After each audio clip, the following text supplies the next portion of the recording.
Hello and welcome to Off The Brawl on Off The Ball for your regular roundup from around the world of boxing. I'm Ronan Mullen. With me as ever are Phil Egan and Simon Maguire.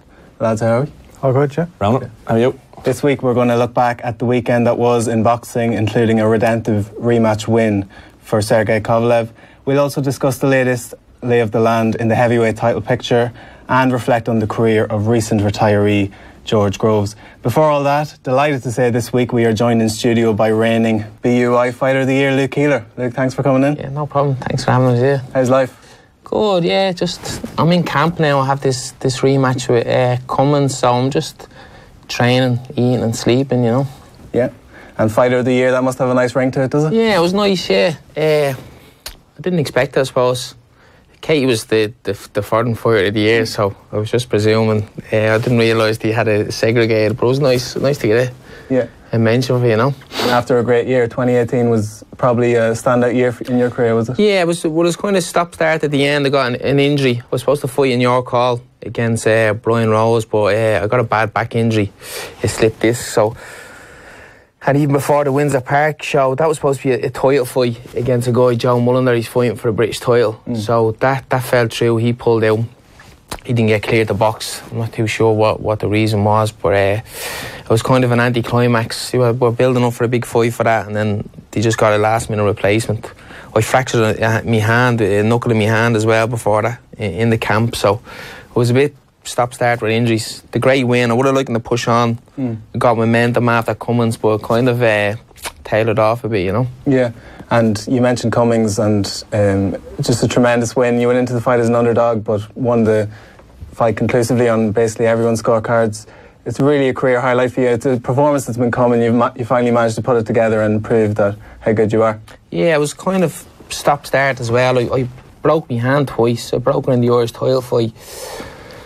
They had a bit of pain in that, so you can see that. But I started punching with me smaller knuckle then, but I'm only starting to get back punching correctly.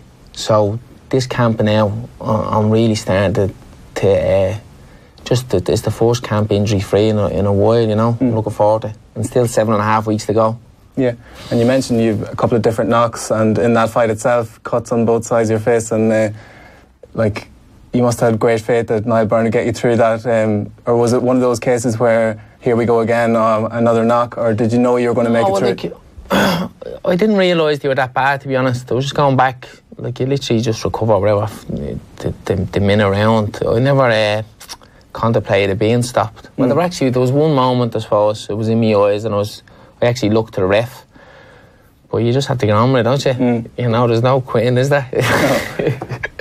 I think you said after the fight that the plan was to maybe make a quick start, win the first half of the fight, and then maybe coast on the back foot. But did the cut sort of make it difficult to be composed? Like the first six, that was the game plan with P. P is my new coach now. I'm getting on great with him. But the first round was like to win the six. Like if you win the first 6 rounds, like you only need a round or two to win the fight. And I done them, and then the eyes hampered me for a round or two. I probably gave a share of a round or a round away, and then got me second win then. Yeah. I think that was a factor of losing a round. I thought I was building momentum where I wouldn't have needed to take a round off, and I probably would have stepped it up. The cuts kind of hampered me a small bit, but it came good. It was good, like, you know. If I had stopped it with the cuts, I probably wouldn't have got any credit, you know. They would have said, Cummins would have come on strong. That was always the script, you know. Yeah. What's it like, though, when you get a cut? You say it hampers you. I don't know, I mean, what you compare it to, because you see fighters getting cuts all the time, so how badly was it affecting you in that, like, in terms of vision? Yeah, the only way it affects you is vision. Like, if you get cut, it doesn't bother you. Like, you just, that adrenaline's going. It doesn't. If it's underneath your eye, you don't even, like, you don't feel it. Like, does it give your opponent maybe a boost? They'll go for it. Yeah. It does. Like, it's like a seesaw battle. It might give them a bit of momentum to stop it. Give them hope. But it did affect me vision. You can see there's a couple of good images taken, and I'm like closing my eyes or rubbing my eyes. So it does take that momentum. I was building momentum in that fight. I thought I could have forced a stoppage, and it kind of takes a bit away. Yeah, I just can't imagine. Are you looking through one eye or? Yeah, you're just wiping away, looking through one eye. You're not really completely focused on landing, you know. And you have to stay focused, like every little split second. It could be the difference in losing a fight, you know. Both of them are caused by head clashes as well. I'm not saying they were deliberate, but they were both head clashes, you know. Yeah. We'll have to watch out for this one. Yeah, and your right hand seemed to be back to its best in that fight after you'd had a couple of niggles with it, and after the shoulder surgery you probably feel you can let it go a bit more than you used to? Well, to be honest, I had the shoulder surgery in the September before. I had a warm-up fight, and I had only, would say, 1 or 2 spars before that. It actually popped up on me Facebook memories a year before. I had a spar. It was only my 4th spar, say, a year ago. Then I had that warm-up fight. There was a draw in that warm-up fight, and then into the coming. So I was only kind of getting going. Still didn't have full confidence in my shoulder. I was still getting niggles thrown it. But in the fight, I held it fine. And then I fractured my hand, and the knuckle in my hand before the Windsor Park one. So little niggles back and forth. But now all of a sudden I'm injury free, you know. Back isn't. The back is fine, yeah. The back injury gave me time to rest. And let the hand go, because I was struggling with my hand throughout that camp for Windsor Park, and like, I suppose with your hand you get on with it. Like, I'm supposed to be hitting with them 2 knuckles, but I was landing with the smaller knuckle from a Prizefighter, so I was just turning and getting on with it. It was pain any time I landed. It was like a fracture there. But with a back injury you can't just keep punching. I had to pull out, you know, from that York Hall show. How long does it take? Or did it take your knuckle to heal? Or did you let it heal properly? Or you wanted to get back hitting bags and stuff? Yeah, like it happened during the camp for Windsor Park, and I just kind of, it was swelling, and you'd get on with it. And you just, like, I shouldn't be really landing with that knuckle. But I had a previous break there, so I just kind of... You're shifting the point of contact, just shifting it, yeah, and I kind of lost the snap in me punch, the right hand. I had problems in my wrist. Now all of a sudden, like, I'm just working with P punch mechanics, throwing it correctly, and I'm landing that snap again, and I'm dropping guys the first couple of, like, spars. Yeah. I'm holding guys again, so it's good. Hopefully it continues. Yeah, and I noticed in the Cummings fight you were quite amped up and like ready to get stuck in, and you hurt him a couple of times, but you didn't jump in like you might have done earlier in your career. Is that a sign of maturity, or were you just started sticking to the game plan? I learned that obviously from the fight. I had a fight with Dordan, obviously, where like I had him hurt, dropped him. And the one thing I had confidence in always in my career was my chin. I was never down in the amateurs and that, and so I was a bit reckless. I ran in, and he just caught me with a Hail Mary shot in the back of the head, and like he was gone. I just had to finish from run in. 9 times out of 10 I probably would have finished him, but he caught me in the back of the head, and I just didn't recover. So you can't, no matter how good your chin is, you can be hurt, you know. So I start holding back a bit. I think a couple of fights after that Celtic title win, and I dropped your man Price. Normally I'd run in, and I kind of just held back. I think mentally it was a bit holding back, you know. I don't know, there was a bit of fear with getting dropped, but that's how I getting out of the system. It's just kind of a balance of not being reckless but having to finish guys as well, you know. Yeah, well, we might chat a bit more about the rematch and your future plans and that kind of stuff, but just in terms of your initial begins in boxing, I know your story's a little bit different to most people. I think you've spoken before that your uncle Stephen would have been crucial in getting you involved. He was St. Saviour's, he boxed. He was high level with St. Saviour's, boxed for Ireland and stuff. So he was my idol growing up, and was only 7 or 8 going out to Saviour's. Joined St. Matthew's, kept it going, and stuck at it. But I was always, I went to college, done a honours degree in structural engineering. So I was kind of putting on the back foot, even though I was training. I was never fully committed, like the guys say, in a high performance. So each year, say the seniors will come up and train hard for say 6-8 weeks, and then I'll be just pip. Say Quigley beat me a couple of times, but I never committed fully. I was always working, college, and it's only up until last year when I went full time that I've committed fully, you know. And in those very initial days when you were 7 and 8, were you playing other sports, or did boxing come naturally to you? I was no good. I tried football, but the brother's the footballer now. Just boxing, yeah. I was always just interested in boxing. What was the most difficult thing you found out as a pro, or turning pro early on, but also kind of mixing work with that? Did you find that it inhibited your career? Or? Yeah, definitely, yeah. Like, it's just kind of, as people, there's no money starting off unless you're like, you've medal obviously, so I always had a full-time job. We'd be travelling, be on different sites around Ireland and stuff, and you're only half doing it. I wasn't fully committed. Your mind isn't there, and you need to be going full-time. I got to the level where I was either going to go full-time, give up the job, or retire, you know. So I took the leap, say, and it's paid off in the training, you know. It took me till 31 years of age or 30 years of age to do, but you know. In terms of trying to attract sponsors of those early days, is it like just not happening? Yeah, well in Ireland it's tough enough, you know. Any of the fighters will tell you that. It's hard to get decent sponsors. A lot of the English lads seem to be doing well. Like I boxed in that Prizefighter, and you talk to the guys there that were, say, similar records and stuff, and they're getting regular monthly payments off sponsors, but you just have like, you get a sponsor for each fight and stuff, but there's nothing that you could live off like. And I mentioned Stephen there, and I know unfortunately he passed away at 28. You would have been around 15 at that stage, and I know you wear his name on your shorts and stuff to commemorate his honour and his legacy, but did him passing away affect your relationship with the sport at all, or? No, I was kind of strong-minded. I just kept going, and I was always like, I worked full-time as well, college and all. I kind of never commit fully.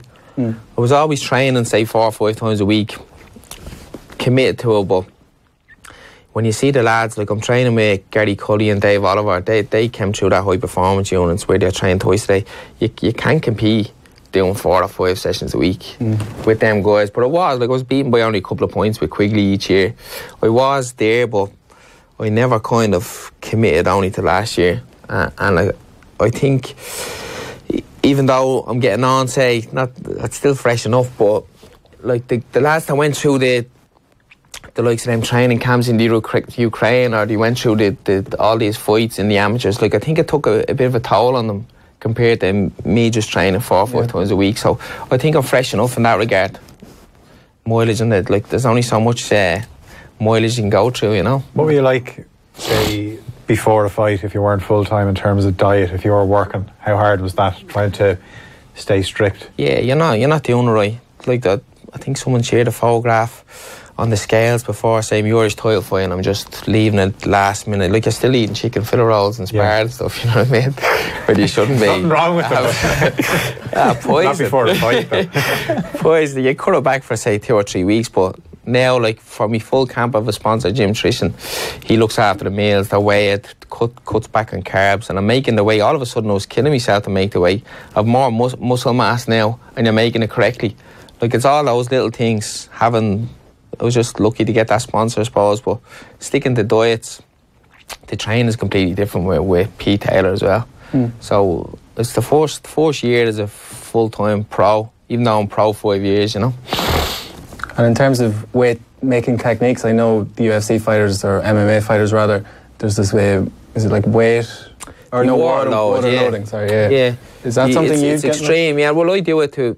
I take in, you take in high amounts of water. It's kind of tricking the body to release the water then the day before. You don't take in any water. And in a hot bath, say, the morning of a weigh-in, like you leave it to the last minute to take the water out of your system. So the body's tricked. It's used to taking in the water all week, say, so you load the body with water. But like I'd lose 5 pounds the morning of a weigh-in just in a hot bath with Epsom salts. But some of them UFC guys, they do it to a huge. They do 10, 12 pounds the week of a fight. Yeah, I think Henan Barrow did it, and he collapsed in the bathroom getting out of the bath, like, and he couldn't. A couple of deaths over it. Like, there's people, like, it's not being, like, there's not enough medical document, like, but there's people, like, they're getting dehydrated on the brain, aren't they? They're getting smacks. They should. I know the IBF have like a 10-pound limit of the next day, but there's guys, like, I'd gain 15 pounds from the weigh-in. 14, 15 pounds in them 30 hours, say. So your body just soaks back up the water. You can actually see the difference in photographs, like, from the scales to the day of the fight. One of the most notable proponents of the water loading is Conor McGregor. He used to look like Skeletor sometimes when he was making 145. I know you experienced in Crumlin Boxing Club. Did you ever come across him in there? Yeah, he was there. He was there at the beginning, and then he just kind of drifted into MMA. But he boxed on a show. He had these big Good Friday shows, and it was an old programme. He was there, he boxed on it with me. I never sparred him, to be honest. He would have been a bit lawyer, but he done well, didn't he? He turned out alright. Yeah, so he's retired now, but he done great, didn't he? Some belief, some mindset. You'd have to take that from him. Yeah, and like often when someone pursues a solo career like yourself, in whether it be sport or music or whatever, the pursuing education can often fall by the wayside. But as you said, you got into engineering and DIT, got a degree there. Is that always like a plan B in your mind? Were you always thinking, I'm going to be a boxer and this is something I can fall back on, or were you kind of balancing the two? I always hoped. I always wanted to go full time, you know. Yeah. I always dreamed of that. It was nice to have a safety net. A lot of fighters did. The full-time athletes, say Cummins, for instance, like, where does he go when he loses, you know? I'll say when, or if, you know, but where does he go? Like, you know, Pascal Collins, my old coach, used to talk about that, you know, like the warden and stuff, but like it must be a lot of pressure for them. To me, like, I can fall back on. I done well, I bought a property and I'm comfortable, you know, that kind of way. But it's a different kind of mindset to them. It must be more pressure, I imagine, you know. How did you juggle the college life? Did you get to sample the college life? Like, that explains the chicken field rolls, doesn't it? No, like, I just did the bare minimum and scrape it and just went off the training. I didn't really get caught up in the going out. DIT wouldn't be great now, to be honest. Just full of blokes. The engineering, I did marketing in DIT. Yeah, you were flying, probably. You'd have bet that time to me, but... He's married now, so. Sorry, But no, I was just quiet. I was just in and out, back to training. I always kept training. Kept the belief in going, but I think the parents obviously wanted me to get an education. Did it come to with no interest? Did it come to a point where you kind of said, look, I have to make the run at it now, full-time as a pro? Like, can you remember the decision-making, or was it kind of weighing on you? I got surgery on my shoulder, so I had a tear in my shoulder that was hampering me as well, so I got surgery, and that helped before. That was last year, before I joined up with P, and that was the decision. Like, I was either going to retire or go full-time. And I just bought a house and got that over the line, got a new mortgage, bought a second house. So when I had that done, I said, right, I'll make the jump. And I signed with MTK as well. Like, it's hard to go full-time if you don't have set fights, you know. Like, I was boxing back in Ireland, you'd have a fight and then you might not 5 or 6 months. And at least I signed with MTK, they gave me like a plan in place, like, we're going to do A, B and C. It's hard to make a jump if you're waiting on a show to be announced in 6 months, you know. Yeah, and you're well established now, and always been a good ticket seller around the domestic scene. But starting out, as you mentioned, basically you're told if you don't sell a certain amount of tickets and cover your opponent, you're not fighting. Basically, are you able to, when you get in the ring, ultimately, are you able to park that? Are you able to forget about the pressures outside the ring and just box? Or is it kind of weighing on your mind a little bit? Yeah, you see with other fighters, I was lucky I had a good support. So I was always able to sell tickets and cover it, but you'd see people selling tickets the day they're fighting, like, you know, they're running from the dressing room and selling tickets, and they're under pressure just to cover, as you said. Like, you have to cover your opponent to come over. So you're paying for a journeyman to come over. That could be, say, 2,000. And then, like, you have to put a percentage to the promotion. This is the deals they're getting now. So it's a lot of pressure for fighters. And they're saying they take 100 tickets to sell and they don't. There's pressure from the promoters to sell. A lot of them don't get paid, you know. Yeah, I was lucky I got a good support at the beginning, and I was always able to cover and make money, but it's hard for a lot of the lads. Like, where do you go? Like, and you can understand the promoters as well. They're putting on shows and losing money, so they have to have some security, don't they? Yeah. And just to bring it back to 2014, the first time I met you was at the Crow Park press conference, the one that Anthony Joshua was at for the card that ultimately didn't happen. I think it was postponed a little bit. But how did that opportunity come about?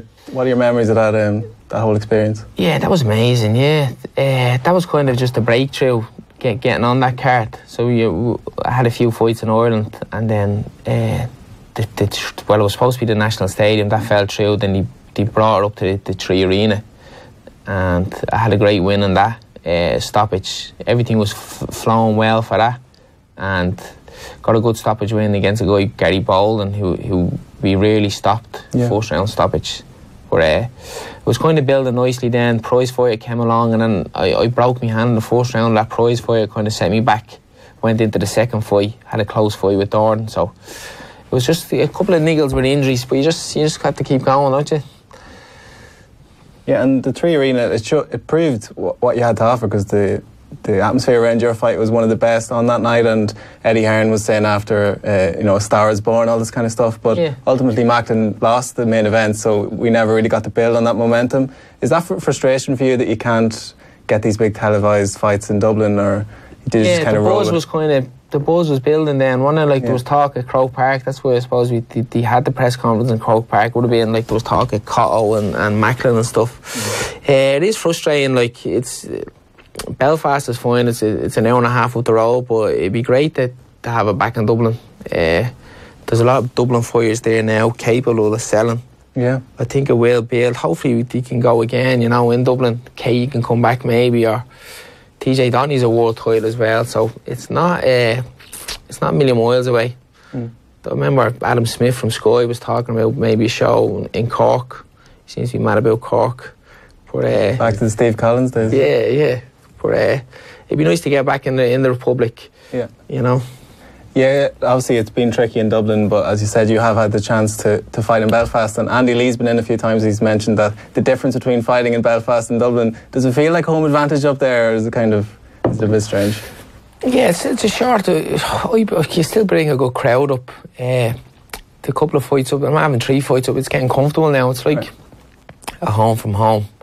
I had great support. There was another couple of shows, say, in the Waterfront, and I got loads of people coming over, and I don't know whether he didn't like Cummins or he liked me, but there was again a lot of support from a lot of Belfast people, so it was good, and hopefully it keeps building. That York Hall is a great venue. Just in the period I describe as pre-Froch Groves, where Sky were trying to get people into boxing again, and the Prizefighter you mentioned was one of the formats they did, and it did build a good few stars like Martin Murray and Rocky Fielding, got a world title out of it, that kind of thing. So Terry Flanagan as well, John O'Carroll.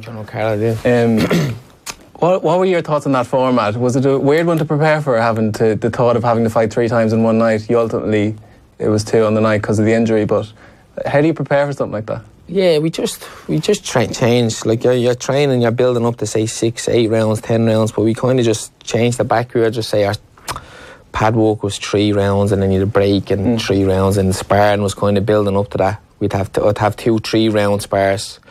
You just kind of tailor to kind of to suit, and then you'd have the breaks in between. Strange format.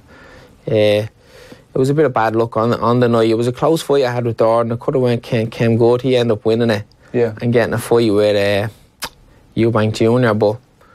But to be honest, if I had got through it and won it, I didn't learn the lessons that I did, say, in the second Dorn fight where it was dropped. I probably would have been done again on a bigger stage, because you can't be reckless, So they're good lessons in hindsight. Yeah, because sometimes you have to park it. The sense I had, and a lot of people had, was you were a better fighter than him, but it was just too unlucky. Injury in the first time, and then it just he caught with a freak. Hollywood shot. Freak. Yeah. I don't think he's doing much. He's training away. Lovely guy. He showed real concern after it. That he didn't celebrate like when it was dropped as well. Like he was a class act. But he was well beaten by Eubank Jr. after that. I thought it had to beat him in the second fight, but just one of those things, isn't it? You learn. Would you go again with him? I don't think he's doing much, to be honest. Obviously, if he built and done well, I'd love a third one. It's obviously to wipe that off. They're my 2 losses, so I would love it, but obviously he has to come back and do well himself, Yeah, he hasn't fought since. No, he hasn't done that, no. What's it like when you're fighting somebody for the second time? Say, obviously, the fight you've got coming up against Conrad, how much of the first fight have you watched, or is that going to happen between now and the end of March? I didn't watch much of it now. I watched bits of it and stuff.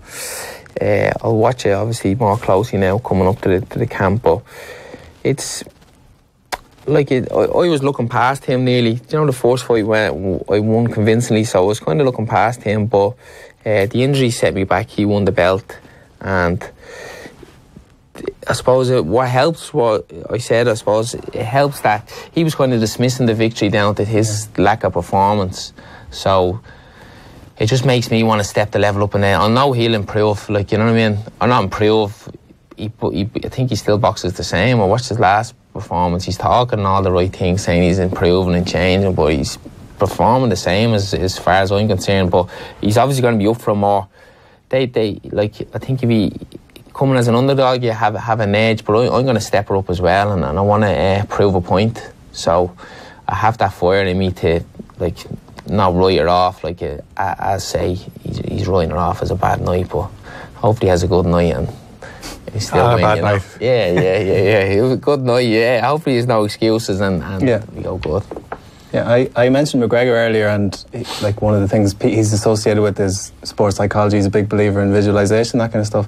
And you've done some work with Alan Heary as well. That's right, yeah. Is that something you put a lot of stock in, the whole sports psychology side of it? Yeah, definitely. It helped me a lot. Alan actually came up to the fight beforehand, and he'd be just in the hotel room. You just go through it.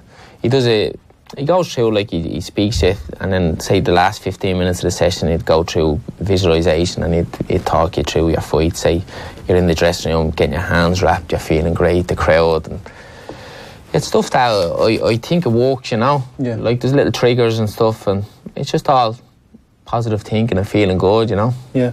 Because visualisation, I remember you put up a picture outside Madison Square Garden. You were like, oh, I'm going to be back here fighting for a world title. And Rocky Fielding did something similar, and then he ultimately made that come true. So do you believe in visualisation? Is that definitely something? Yeah, you have to. I think you have to feel and soak her up, like.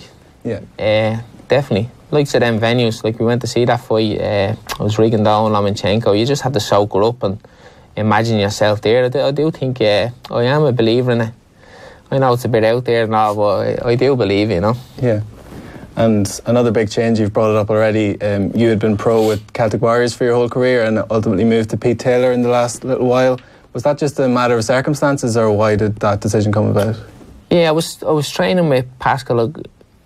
Like, I suppose you learn different things off each coach, but Pascal was my manager as well, and I was kind of stop-start with fights, so I signed with MTK, and he didn't agree with that, so I went with Pete then, which is a blessing in disguise, to be honest, like, the change, and he's fully committed, you know. We're doing 2 sessions a day, and even the 2 lads I'm training with, they're like elite level, like, and driven lads. Like, I'm trying to keep up on sprint sessions with like 60 kilo lightweight. Fucking, they should, like, it's tough going. Like, so just having that buzz around the camp, and his commitment has changed things as well. And in terms of technically, is there much difference in the approaches of the 2 coaches? Yeah, like Pascal has a different style. Like, as you say, you learn from each trainer. But Pete was through all the high performance and all the Russian camps and stuff, and he just picks out things, you know, with regards, like, he's constantly working my footwork since I went from, my feet were bad, I was kind of falling, I'd natural ability, but I was kind of falling over myself a lot of the time, and he's just correcting my feet, punch mechanics, like, everything's from the feet, and just balance, and it's starting to come good now. Did you get a few tips off Lomachenko that night? He's got good feet. Amazing, yeah, you watch him. But it's all that kind of Russian school of boxing, and being like 10 years around that high performance, he has the drills and the systems for that. And there's like little moves, slip shifts, and it's all coming into sparring. It's starting to come good now. It's amazing, like, you're 30 years of age and you're only learning. Like, you get bad habits, don't you? Like, but I'm only correcting them, and it's like, it's a buzz for me going to training. Before, I'd be going to work, say, and it'd be a drag. Do you know that kind of way? You're rushing from work and stress. Now that's all I do. It's a dream.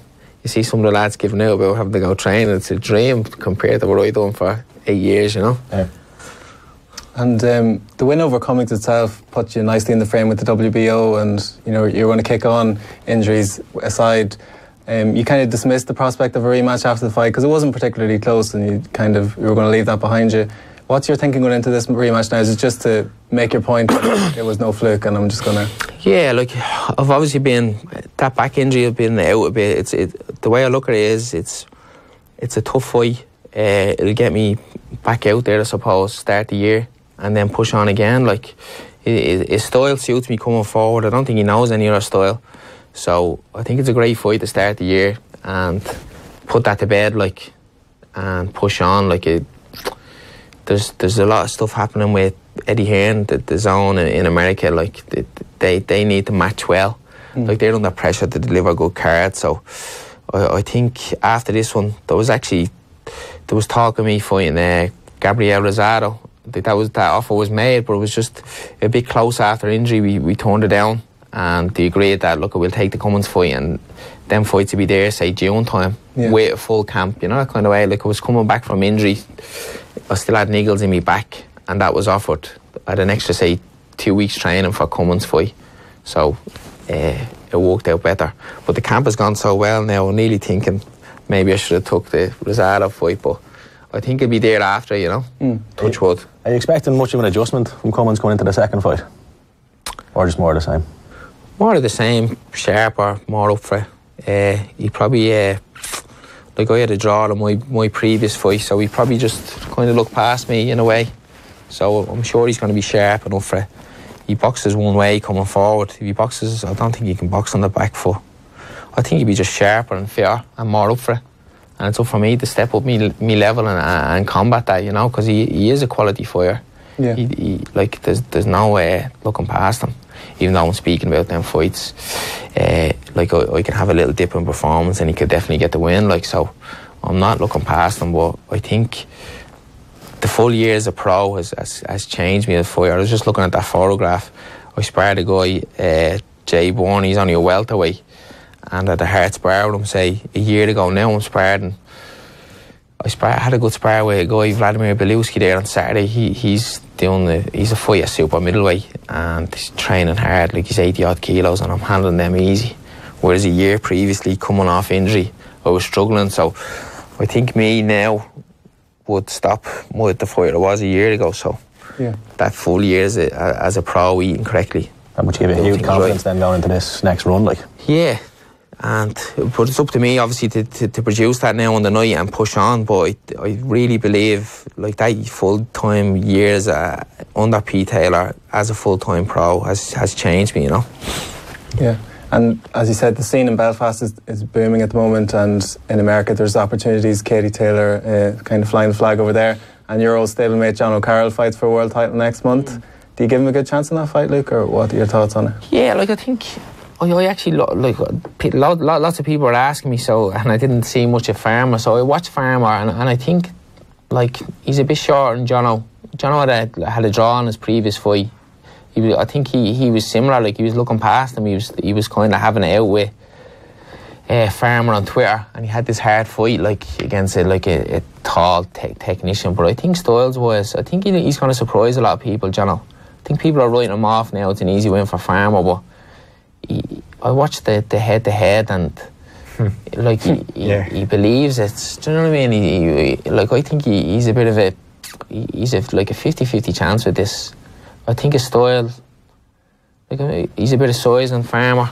Like, I think the last fight might have been a blessing for him. Yeah. You know, he's getting a bit carried away. He's away with the phrase. The best of times. You worry about the occasion being too much for him? No, he's out delivering, isn't he? Like, he done that prize for it, he delivered. He's delivering all the way. I think he soaks it up. I don't think the occasion will get to him. I think he'd be absolutely buzzing for it. Like, he'd be loving it and walking to the ring and buzzing. And I think I might get the Farmer.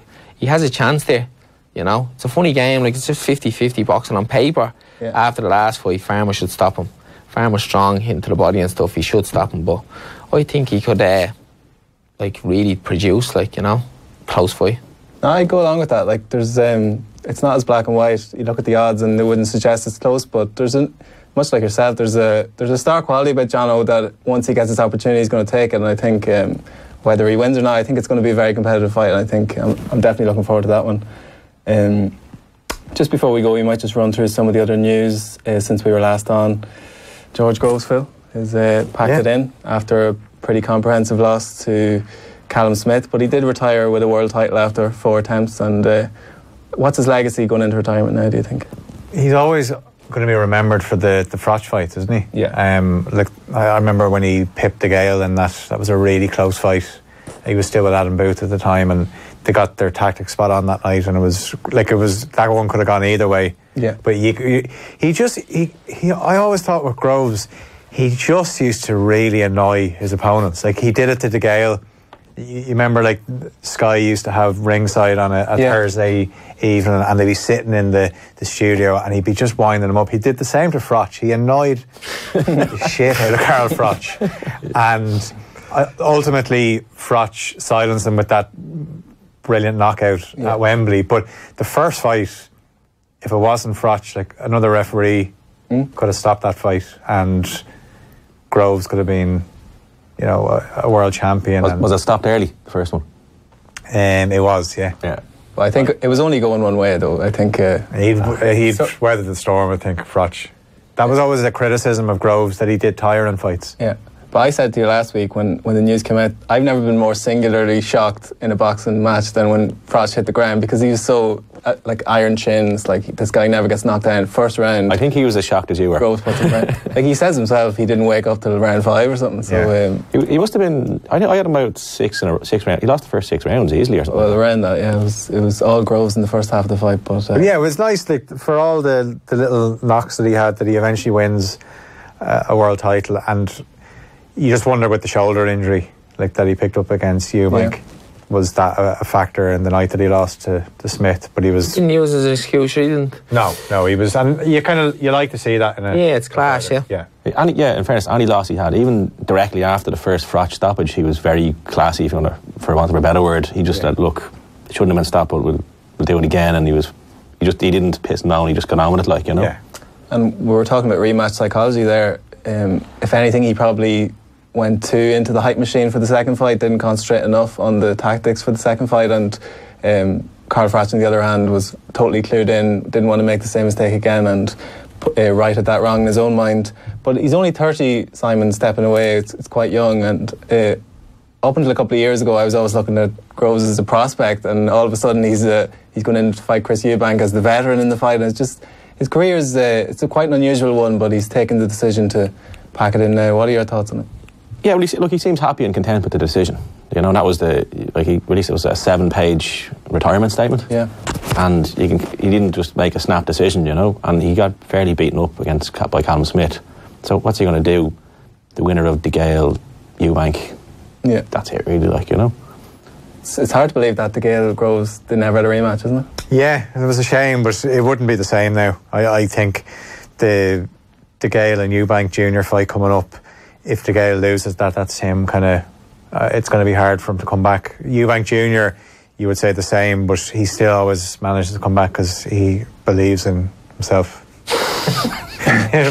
Father believes, really. Yeah, I know. Like he just, you kind of get the feeling with Eubank Jr. He'll never actually give up till he wins a world title, and fair play to him. I just don't know if he ever will.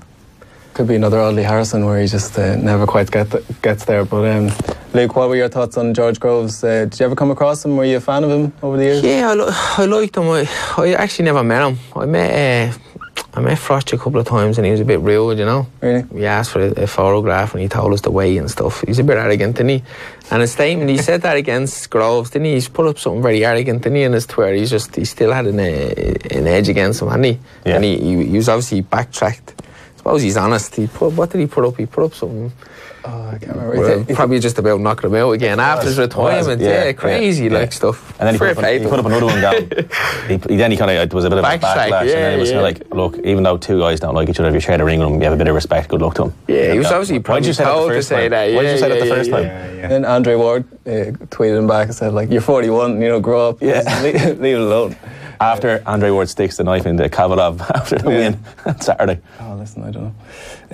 He alluded in his statement, Groves, actually, no mention for Adam Booth in the statement, which is interesting after their history, but he did allude to the fact that Edward Gutneck, that fight a couple of years ago where the lad got a brain aneurysm and never boxed again, that kind of played into his decision a little bit, didn't want to go on too long and take unnecessary punishment, so fair play to him on that one. I think he was quite helpful in supporting the family after that fight, so you know, he seems like a good skin, George goes. I'm glad he's retired on his own terms. Not to preempt anything on that, but the Ted Cheeseman fight at the weekend, I don't know if you've seen clips of it, but quite irresponsible. I thought he was taking a lot of clean shots to the head, defending with his hands down, and at 23 years old, it's quite dangerous to be throwing someone in. I think the referee or the corner need to kind of step up a little bit and take responsibility, let them fight another day, you know. Yeah, there's no, like, you don't want a brave corner, man. You don't. No.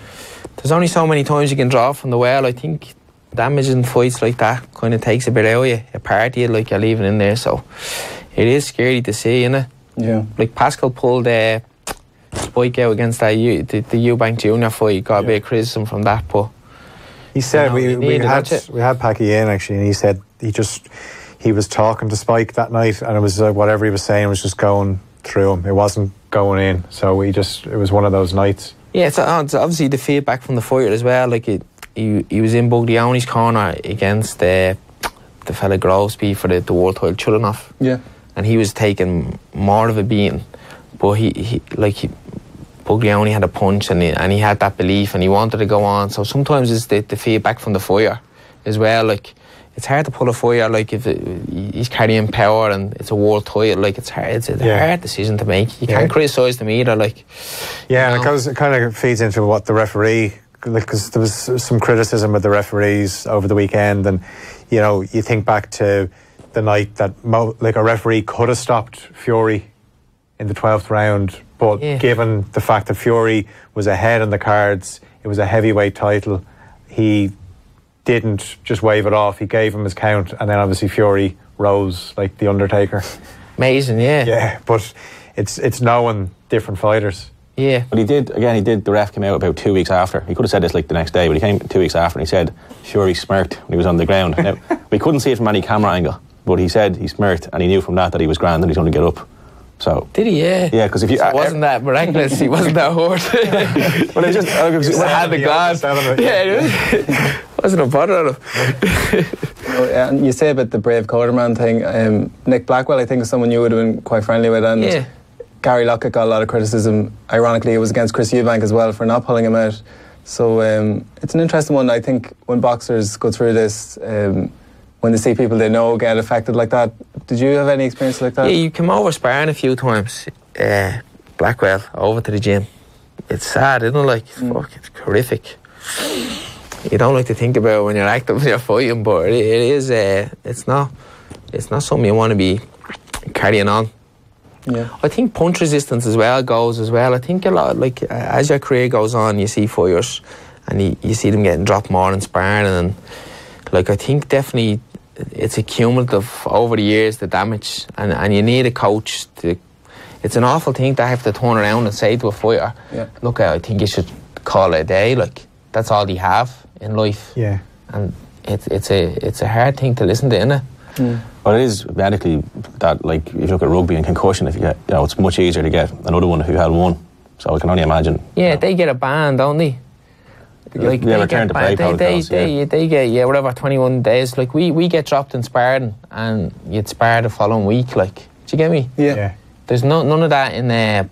Or we get concussions and you spar the next week or the next week. Whereas in rugby, you have a month off. Like, it's not really there should be a set of rules in place. Like, if you are dropped heavily, it's something that just happens in boxing. You get dropped in sparring all the time, or not saying that I do, but you see it happening in sparring, and it's just kind of right, spar again next week. And there's genuinely guys concussed, and it can't be good. Like, there should be a set of rules for that. I know in a fight, obviously, someone gets dropped and they've the 28 days off, but it happens in sparring all the time. I know in rugby they have it during training, don't they? They ban them. Someone's just speaking about that. And someone who's experienced tragedy in the ring is Sergei Kovalev, but he was in action at the weekend and he managed to avenge his loss to Leder Alvarez. Quite a astute boxing performance, Phil. He not Kovalev we're used to seeing. He just stood on the back foot, outboxed Alvarez, and was a pretty clear winner in the end. Well, he said after the first fight that he overtrained and he tired in the fight, so he changed his camp this time, and you could see But also as well, what happened with Alvarez was because he had knocked him out in the first fight. Yeah. He just seemed to be waiting. There was no panic about him in the first 6 rounds. He just let them go. Like 2 of the judges gave it by 4 rounds. 1 gave a shutout, and I'd be leaning towards the shutout. Me too. But Alvarez just seemed quite content with, let him tire himself out like he did in the last fight, and then I'll take him apart. And he did land 1 or 2 punches where Kovalev wobbled a little bit. He's a big puncher, yeah. But it was the hunger and the motivation was there as well from Kovalev. And it was interesting watching it with Andre Ward as part of the commentary team. I love Andre Ward. He wasn't shy to throw in that, he hasn't been the same guy since I beat him twice. Especially the second. Where I made him quit. Yeah. Or he had his Roberto Duran. Yeah, well, Ward was never deemed a heavy hitter. So the fact that the second fight definitely did some damage mentally and physically to Kovalev. Just shows how good Ward is. He managed to beat him twice, but... Well, just go back to the Alvarez performance. It was really piss poor. Like, I mean, Kovalev was, I think 6 up. I had Kovalev by 9 rounds to 3. This one? Yeah. And I was like, the rounds I was given to Alvarez were like, because he was less poor in the previous rounds, Mm-hmm. And the only thing he changed was in the very last round he threw 2 body hooks, and that was the only time he did anything different in the fight. So I don't know I think the plan was just let him tire himself out and stop him again, and just wasn't happening. Yeah, he didn't do much body work, where Ward actually alluded to it in commentary. That's something that they went with, was the body. They knew Kovalev, get him to the body and it'll soften him up.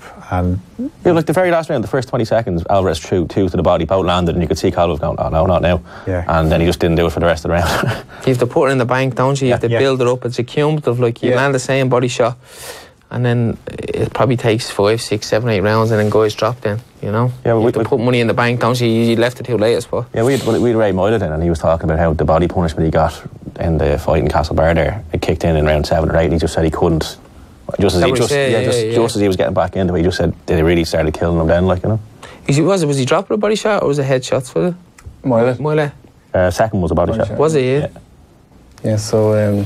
No, I was impressed with Kovalev that at his age he was able to adapt his game plan and put on a bit of a showcase at the weekend. Oscar Valdez was on the card as well, Phil, and after getting his jaw wired back up after the Scott Quake fight. And he was funny, like his mouth was open a lot in the fight, which I wouldn't imagine is the best way to recover from a broken jaw. Yeah, but he. I like Valdez. He does throw some great punches, and when I was watching, I was thinking, imagine like him and Warrington. That would be some fight. Yeah, some fight. That's the one he wants, isn't it? Yeah, that'd be class. He came out and just said that, didn't he? Yeah. Like there was talk of Valdez and Frampton, but it goes back to maybe what you were saying, that Warrington was never really seen as a big puncher, and I actually remember watching the Warrington and Frampton fight. I was thinking, right, Warrington's going to put Frampton down in the first round, which not many people predicted. Simon said it'd be a late stoppage from Warrington, but nobody thought it would be early. So you'd wonder what Valdez could do to Frampton, who's like his best years are behind him now. Mm-hmm. And Warrington has a purse bid coming up with Kid Galahad, which no one wants to fight Kid Galahad because it's an awkward style and there's not much money there, but it looks like they're going to be mandated to fight. There's a few purse bids actually. Dennis Hogan has been mandated to fight Jaime Munguia, which is great news. Fury Wilder purse bid coming up on Tuesday. So Kieran said he's going to bid on that, didn't he? Yeah, there'd be a lot of money going in for that one. Yeah. Some crack if that ended up on the zone. It does look like Anthony Joshua is not taking that Wembley date after all. No, it's fallen through, isn't it? There's some leaked phone call. Did you see that? Yeah. That was funny. Leaked. It's a bit of a mess though, isn't it? A mess, yeah. And we said this around the time of the Fury and Wilder fight, that Joshua's kind of out of the loop now. And then obviously the fight turned out to be even better than we thought it was going to be. Yeah. So everyone wants to see that rematch. And now all of a sudden Joshua wants to fight in America, or they want Joshua to fight in America. Yeah. So it's funny how that one fight has altered the kind of tectonic plates of the heavyweight division. It's good news for fans as well. I think as we record now, the likelihood is Joshua's going to fight Miller in June, Madison Square Garden, which means Dylan White's turned down 3 offers for the Wembley fight, basically saying, you're not offering me enough money. He didn't like the terms, basically, that if White beats Joshua, Joshua still gets a bigger split in the rematch, and White was like, I'm not taking that deal. So he's going to fight again, try and get another big name in his record. It's looking like Dominic Brazil, Luis Ortiz or Povetkin in April, which would be three potentially great fights. Hearn's looking to put Chisora Parker, which would be a really good fight. And Parker's the go-to fight now to test yourself, isn't he? I love Joe Parker. And then Dave Allen against Lucas Brown. There's a few fights been talked about, so it would turn out to be a nice heavyweight mix-up. And where's Alexander Usyk and all this? Apparently, I think he's making his debut in America. It's still not confirmed that he's moving up yet, so I'm not sure what his... he's taking a well-earned rest, Simon, after 2018. Yeah, so... And a word on 147 division. Can Crawford confirmed for Madison Square Garden as well. That's in April. And Keith Thurman came back since we last spoke, Simon. He did. Disappointing enough performance? Yeah, I was expecting, just to kick on from the Garcia fight. And obviously you kind of forget that he was out for, 21 months? Yeah. And even his... it's going to be a certain amount of ring rust after that long a time out of the ring. Nobody's going to deny that. The other one I was thinking of was the time De La Hoya came back and fought Mayorga, but then knocked him out. And I was kind of thinking that's kind of what Term will do eventually. It looked like he didn't have the power in his right hand from the surgeries, possibly. Or else Josito Lopez got himself a new chin. But the second that fight was over, Garcia was like, rematch please. And I was like, yeah, if I was Garcia, I'd be looking for that rematch too. I'd imagine they'll put him with Pacquiao next. I'd say Pacquiao will take it after watching that fight. What do you think, Phil? Steve Willis enjoyed it anyway? Yeah, Steve Willis enjoys... That's got to be the dream, Luke, to get Steve Willis. That'd be amazing, yeah. To ref one of your fights. Yeah. But yeah, he was out for nearly 2 years, so I think people, it's like the way things are now, and this is across so many different sports, that one bad performance and people almost write you off because just the social media world that we live in, that you're judged on one performance. He's been out for 21 months. He after that fight, he took some good digs in that. He would have been thinking, and he landed some nice shots. So surely in his next fight, he's going to be a lot better. Yeah, I think so. I think he needed a fight like that, and it's just as well he didn't come back and face one of the top tier guys. Yeah. And we'll see to see Spence and Garcia soon, and Crawford can, and then. It depends what Al Heyman and PBC want to do with him, but you'd imagine it's going to be Pacquiao or Garcia, wouldn't you? I'll give him Broner. No, nobody wants to see him. Paydays, and he keeps getting paydays. Nobody wants to see Broner again. No. Yeah, so it's great times for boxing across the board, really. And speaking of purse bids, in the middleweight division, your division, Luke, Billy Joe Saunders, Demetrius Andrade is going to be mandated as well. So that fight's actually going to happen. What are your thoughts on the middleweight picture generally at the top end? I think Saunders beats Andrade. I just watched bits of his last one. To be honest, I didn't see much of him, but I think Saunders comes back and beats Andrade. Canelo, he should win, shouldn't he? Be close, but Jacobs is good.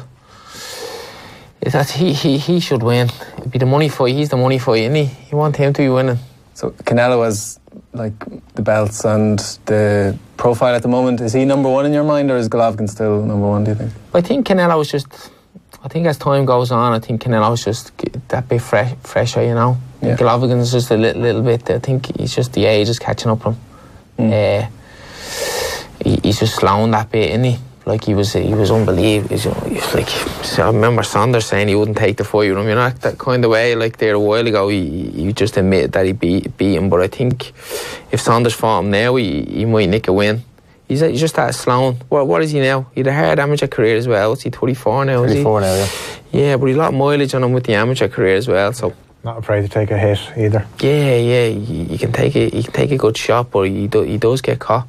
I think Canelo, he's the one that you want to keep winning. Hopefully keep the money. Hopefully get a fight against Saunders. He looks past me, get the win, and get the payday against Canelo.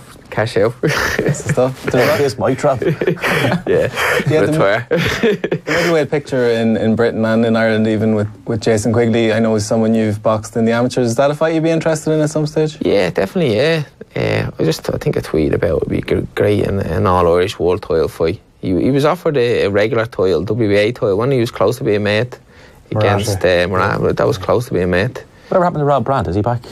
He won that fight, didn't he? Yeah, I heard that since. Yeah. He's there. He's with Golden Boy as well, so I think he'll get the opportunities. I wonder if he was offered that Rosado fight. That fight was mentioned to us. Like, I wonder if he was offered it. Is he fighting soon? Is he quickly? Nothing confirmed quite yet, but I think it'll be probably something soon. He was trying to get on the Katie Taylor card in Philadelphia. I'm not sure. That Rosado fight was there, I think, I wonder if it was offered to him. Yeah.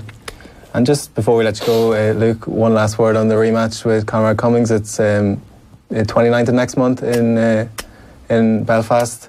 What kind of fight are we expecting?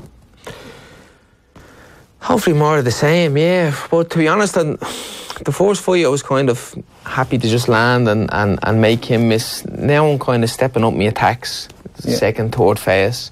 I'm going to sustain more pressure and hopefully force a stoppage. But I expect a better Cummins. I'm not looking past him.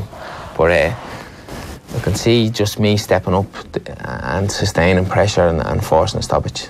Good stuff. Well, nice one, Luke. Thanks a million for coming in. Best of luck with the fight. We'll catch up again soon. Thanks for having us, yeah. Thanks, Phil. Thanks, Simon. Thanks to everyone for tuning in and watching as always. We'll chat to you next week.